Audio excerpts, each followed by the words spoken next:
The Media Mob is a program which is to engage young Indigenous people from Tennant Creek into digital media. So I was brought out here from the East Coast to facilitate the program. Basically, we've gone through everything from operating cameras to lighting to editing on high-end industry-based software, and then we've learnt practically through doing gigs. I'm from Moree, New South Wales, and I'm I guess what they call a half-caste. Most of the young participants that we've got are also half-caste Indigenous boys. And I see Moree as being really similar to Tennant Creek as far as remoteness, and also for me, I grew up with alcoholism and violence in my family, and from day one with these guys, I could understand that they came from the same place that I came from. So the first couple of weeks, I really just worked on relationships. I really worked on wanting to get to know the guys, where they're from. So my brother made a movie a few years ago. It's called Ma, which was about me and him as young people and the violence that we grew up in. So, I showed the guys that the second day that we were here, and they were like, "Oh, far out, you've really sort of been through that stuff." And I also showed them that to show them there's a way to get out, to express yourself through film. And that film really was able to, for me, it was really freeing in who I am and helped me understand a little bit more what I went through as a young person. So I think, that was mostly one of the things that we related over, where they could just clearly see that, he's just not some facilitator trying to come in and teach out of a textbook.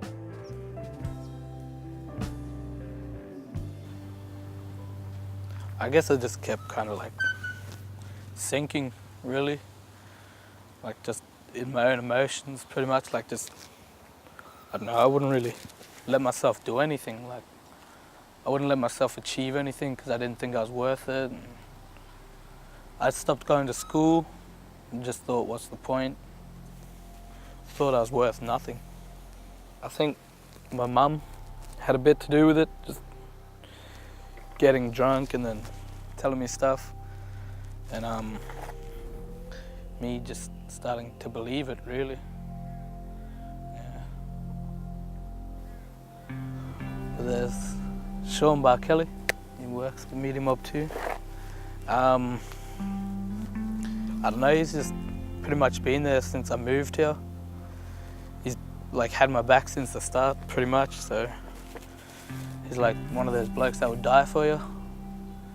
I was a pretty weird kid, like I was alone a lot, didn't have a lot of friends. I just always looked at the world differently. I think I started talking around about when I was 6 or 7. I didn't know English, I didn't know language. I was mute for a while. My mum would always used to sit me down in front of movies, and I'd get most of my English off of movies, so I guess it was a good thing watching a lot of movies. When I was a kid, nobody ever said, "Oh, when you grow up, you can be whatever you want," or no one ever asked me, "What do you want to be?" So school just never interested me. Nothing really did. Didn't want anything. Nothing was for me. But now I'm starting to get older, I'm more mature. I now have goals and places I want to be. I'm better off how I am now than I was 2 years ago. Well, when I was a teenager, I was looking at prison most of my time, so I stole a car, broken into a few houses, destroyed a few houses. Basically ran amok when I was a little boy. He wasn't a good father at first, and now he is. We had our ups and downs. Got welfare, went to welfare, got taken away for about a year almost, about 6 months max. I went with Fiona and Michelle Franken. They took me away for a bit, looked after us until Dad got out of jail, come picked us up, took us back here. From then onwards, it's been good. I knew Jackson for a while, and I've known Sean for a while. They're good people to know, to hang out with. I used to hang out with Sean in the creek, all these young fellas playing around in the creek. Jackson, same thing, but now I'm about 20. I've got offered this job with the Media Mob, and I took it. I thought it might be something different for my life. And they basically created a goal set for me. So I'm starting to enjoy what I'm doing now and can't go wrong. I had to be up before 7:30, had to be always ready for work, have to get there on time, I had to make sure I'm reliable, prove my point, show people that I can do what I can do, show what I can do. You really need those supportive people in your life. Nobody's really taken time for me, like to teach me anything really, so just him teaching me that kind of raised my spirits a lot. I guess it just showed that somebody really cared.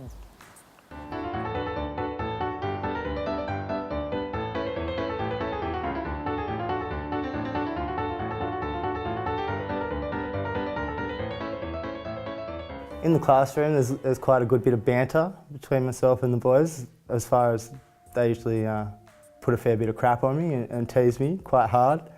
And you know, our behaviour is a little bit loose, and you know, we like to have a bit of fun in the classroom, but we get through so much by doing that and breaking down that, you know, this is a classroom and you have to be rigid and rah rah. We just have a lot of fun in the classroom, but as soon as these boys step out onto any gig, like it amazes me how much they just, you know, they sit up, you know, their heads come up, they're proud, you know, they're on show in the community, they're these guys setting up the cameras, you know what I mean? We've got the Mad Media Mob shirts, the Mad Media Mob jackets. When they put on that uniform, I can see a change that comes over them. It's like, all right, you know, we're game on now, you know, professionalism just comes through. And I think, you know, it's a great idea, you know, to have uniforms for them, because it does make us a team, it does bond us together, it does show the community, hey, these aren't just a bunch of ratbag kids, you know what I mean? These guys are professional camera operators, professional media mob. We're all a crew now, like we're very well acquainted. We are a crew, we operate, we work, we sleep, we eat together and travel around together, and it's nothing but a good time. The Media Mob have been getting a great reputation not only around Tennant Creek but around the Northern Territory. So our first road trip was down to Alice Springs for Vibe 3-on-3 basketball competition. Not too nervous, probably because we've filmed stuff like this before. I'm pretty keen, I'm not nervous. Nothing to be nervous about. I think the only person that's nervous right now is our conductor, Shane. And yeah, we've done stuff like this before, so we're not nervous about it at all. A little bit nervous, it's our first big job out of Tennant Creek, but I reckon we're heaps pro, we've got everything organised.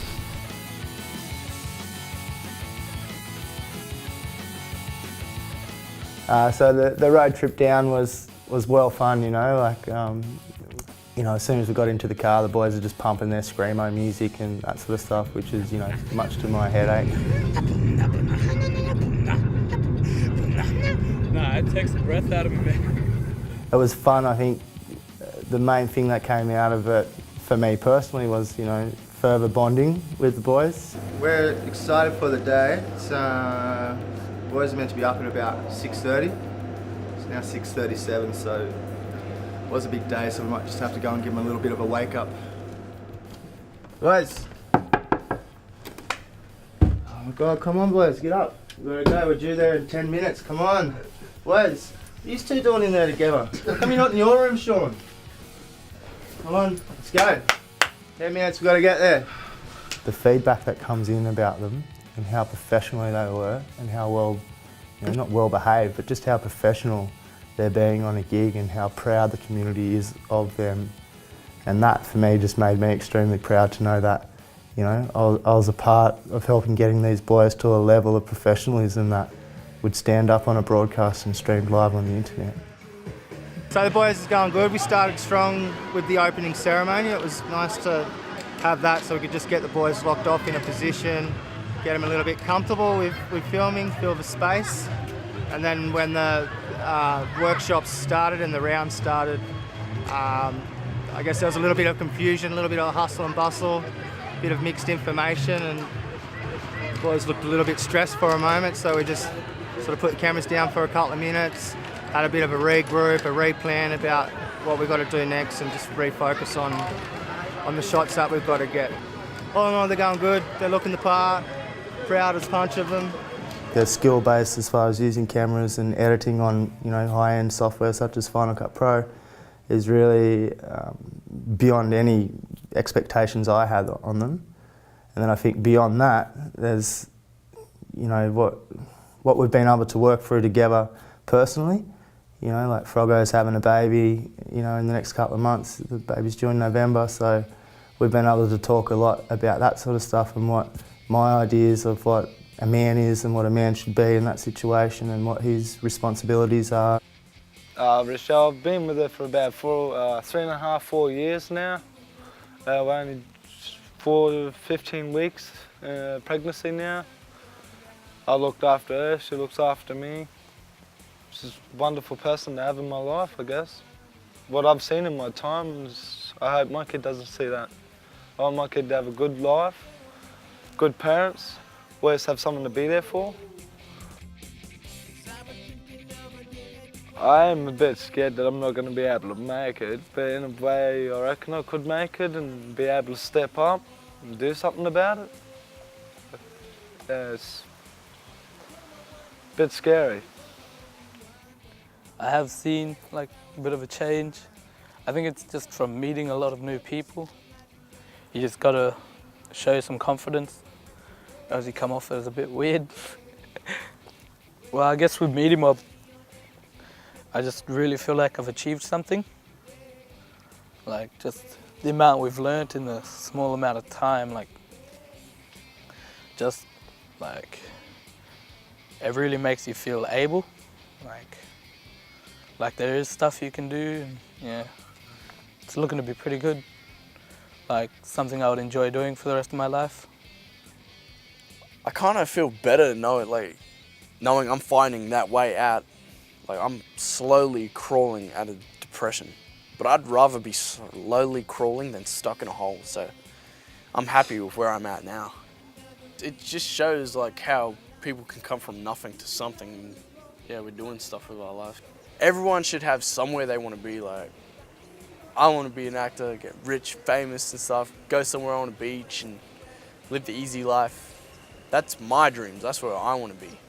I guess in a sense, they mean the world to me at the moment. Like I think I've been involved in doing this sort of work for the last 6, 7 years, and I think I'll look back on this time as some of my most fondest time as an artist, as a filmmaker, as a trainer, as a facilitator. Well, if it wasn't for this course, I don't think I'll have this much confidence in myself at all.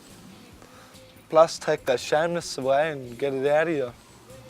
Because that's the only thing that drops you down, makes you embarrassed, and you get all giggly and rah, and then you gotta, come on, wake up, get over it.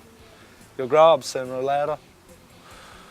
It's important that our people are telling our stories.